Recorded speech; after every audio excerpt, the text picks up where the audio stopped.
Hello everyone, welcome और welcome back to my channel. देखिए, इस वीडियो को पूरा देखिएगा क्योंकि हर चैप्टर में जो भी डाटा, साइंटिस्ट, फैक्ट, डेट जो भी है वो हर वीडियो के लास्ट पोर्शन में मैं ऐड करूंगी। तो स्टार्ट करते हैं अपनी ट्रिक्स।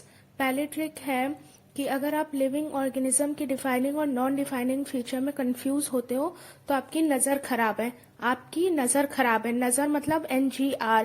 N का मतलब नॉन डिफाइनिंग, G से ग्रोथ और R से रिप्रोडक्शन। तो नॉन डिफाइनिंग फीचर है ग्रोथ और रिप्रोडक्शन, बस खत्म। फिर है मेटाबॉलिज्म, सेलुलर ऑर्गेनाइजेशन और कॉन्शियसनेस, ये सब ऑटोमेटिकली डिफाइनिंग फीचर में चले जाएंगे। नेक्स्ट है, देखो लिविंग वर्ल्ड में ये 4 वर्ड आपको हमेशा बार बार दिखेगा: classification, characterization, identification and nomenclature. अब देखिए, इन चारों को मिला के हम टेक्सोनॉमी बोलते हैं। अगर आपसे क्वेश्चन पूछे कि स्पेशी का या किसी भी स्पेशी का टेक्सोनॉमी बताओ, तो आप कैसे बताओगे कि वो पहले क्लासिफिकेशन हुआ या आइडेंटिफिकेशन हुआ या पहले नॉमेनक्लेचर हुआ? तो ये फ्लो में याद होने जरूरी है। अब इसकी सिंपल सी ट्रिक क्या है हमारे पास? Classic cinema. Classic cinema, classic से मतलब क्लासिफिकेशन, सबसे पहले क्लासिफिकेशन होगा। किसी का भी अगर टेक्सोनॉमी करनी है तो सबसे पहले होगी क्लासिफिकेशन। फिर सिनेमा का पहला लेटर है C, तो कैरेक्टराइजेशन, फिर I, आइडेंटिफिकेशन, एन का मतलब होगा नोमेनक्लेचर। तो सबसे पहले होगा क्लासिफिकेशन, फिर सबसे लास्ट में होगा नोमेनक्लेचर, और ये पूरा फ्लो में याद रखना। नेक्स्ट बात करते हैं टेक्सोनॉमिकल हायरार्की को कैसे याद रखें। तो देखिए, सबसे बहुत सिंपल ट्रिक है। कोहली क्रिकेट खेलता है, सबसे पहले यहाँ है फ्लैट ग्राउंड्स पे, तो Kohli place cricket on flat grounds. Kohli place cricket on flat ground. अब अगर आप इसमें देखें कि हर वर्ड का पहला लेटर लेंगे तो उससे आपको सम मिल जाएगा।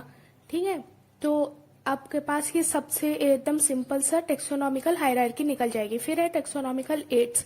टेक्सोनॉमिकल एड्स में आपको आज के बाद कुछ भी याद करने की जरूरत नहीं है और ना ही कभी कोशिश करना है याद करने का। सिंपल सा एक एग्जाम्पल बता रही हूँ, उसी से आपका ये पूरा कवर हो जाएगा।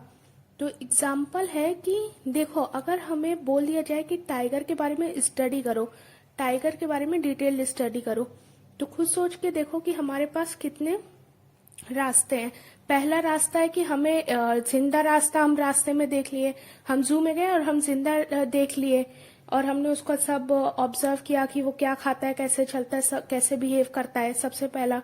दूसरा, हम किसी लैब में गए और हमें मरा हुआ टाइगर मिला, उसका स्केलेटल सिस्टम और मिला, हमें मरा हुआ टाइगर का हमने सब स्टडी किया, दूसरा ये हो गया। तीसरा कि हम किसी लाइब्रेरी में जाएं और टाइगर के ऊपर किसी भी बुक मिली हमें, उस बुक को हम पढ़ें या इंटरनेट से पढ़ें, तो मतलब किताबों से पढ़ें। तो ये 3 ही पॉसिबल रास्ते हैं और इसी को मिला जुला के बोलते हैं टेक्सोनॉमिकल एड, कि किसी स्पेशी के बारे में अगर हमें नॉलेज गेन करनी है तो हमारे पास कितने पॉसिबल रास्ते हैं। तो ये टाइगर का एग्जाम्पल था, आप ऐसे कोई भी स्पेशी, प्लांट और किसी का भी लेके कर सकते हैं। तो इसी को हम टेक्सोनॉमिकल एड बोलते हैं। तो टेक्सोनॉमिकल एड हमारे पास 3 टाइप के आ जाती है: प्रिजर्वेशन, कंजर्वेशन और लिटरेचर। प्रिजर्वेशन, प्रिजर्व का मतलब होता है कि मरे हुए को प्रिजर्व करना, तो इसमें होगा डेड। फॉर एग्जाम्पल टाइगर का ही ले लेते हैं कि आप मरे हुए टाइगर की स्टडी कर रहे हैं, तो प्रिजर्वेशन। कंजर्वेशन मतलब टाइगर को जू में रखे हैं, वो जिंदा है, मतलब लिविंग, लिविंग स्पेशी के बारे में स्टडी करना कंजर्वेशन। कि हमने जू में जाके देखा था कि तो वो ये वाला केस है। फिर है लिटरेचर। लिटरेचर नाम से ही पता चल रहा है कि हमने किसी स्पेशी के बारे में किताबों से पढ़ लिया, ये हो गया लिटरेचर। प्रिजर्वेशन में आ जाता है हर्बेरियम और म्यूजियम। ये बात क्लियर हो गई कि हर्बेरियम और म्यूजियम में कभी भी लिविंग स्पेसीज नहीं रखी जाती है, यहाँ पे हमेशा डेड स्पेशी रखी जाती है। कंजर्वेशन में हमारे पास आ जाता है जूलॉजिकल पार्क और बोटेनिकल गार्डन। तो आपको ये बताइए कि जूलॉजिकल पार्क में और बोटेनिकल गार्डन में जिंदा ही चीजों को रखते हैं। लिटरेचर में आ गया फ्लोरा, मैनुअल, मोनोग्राफ और कैटलॉग्स। सबसे पहले हम देखते हैं हर्बेरियम। तो हर्बेरियम के नाम में ही देखो आ रहा है हर्ब। हर्ब वर्ड रिलेटेड होता है प्लांट से, सीधी सी बात है, हर्बेरियम में रखे जाएंगे प्लांट्स। और कैसे, लिविंग या डेड। तो हर्बेरियम आ रहा था प्रिजर्वेशन के अंडर में, तो डेड प्लांट्स रखे जाएंगे। नेक्स्ट हमारे पास है म्यूजियम। म्यूजियम में प्रिजर्व किया जाता है प्लांट्स को भी और एनिमल्स को भी, दोनों को भी। हर्बेरियम में क्या था, हर्ब, तो वहां पे सिर्फ थे प्लांट। म्यूजियम में है दोनों, प्लांट भी और एनिमल भी। म्यूजियम सोच के सुन के आप ये मत सोचिएगा कि एनिमल होंगे, तो ये प्रिजर्व के अंदर आता है, तो इसमें डेड प्लांट एनिमल होंगे। नेक्स्ट है कंजर्वेशन। कंजर्वेशन में सबसे पहले बोटेनिकल गार्डन। एक तो ये तो अंडरस्टूड है कि बोटेनिकल गार्डन कंजर्वेशन के अंडर आ रहा है, तो इसमें जिंदा रखे जाएगा प्लांट्स को। इसमें जो मेन कंफ्यूजन होती है, जो एनसीईआरटी में दी हुई है बोटेनिकल गार्डन के नाम में, तो इसमें कौन से क्वेश्चन पूछे जाते हैं, तो इसको सिंपल सी ट्रिक ये है कि सबसे पहला है क्यू बोटेनिकल गार्डन इंग्लैंड। इसको कैसे याद रखेंगे कि आप सबको पता होगा कि इंग्लैंड के लोगों को रॉयल बोलते हैं। रॉयल मतलब किंग, तो इंग्लैंड मतलब किंगलैंड, तो किंगलैंड से आपको याद आएगा क्यू। तो क्यू बोटेनिकल गार्डन कहा गया इंग्लैंड।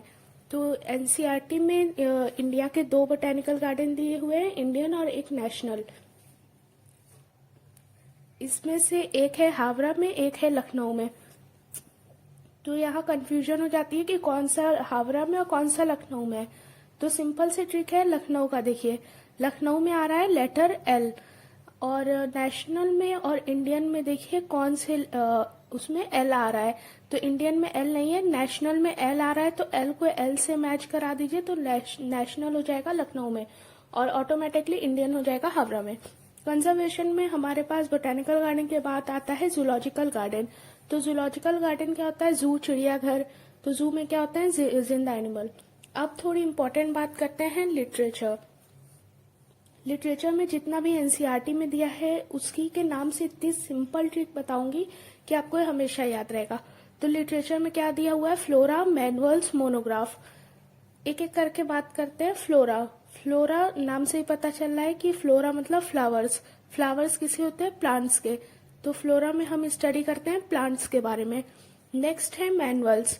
मैनुअल्स देखिए कि मैनुअल वर्ड में MAN आ रहा है, इनको उल्टा कर देंगे तो NAM बन जाएगा, नेम।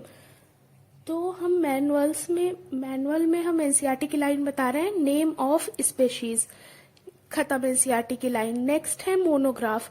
मोनो क्या होता है, मोनो का मतलब होता है एक, मोनो का मतलब 1।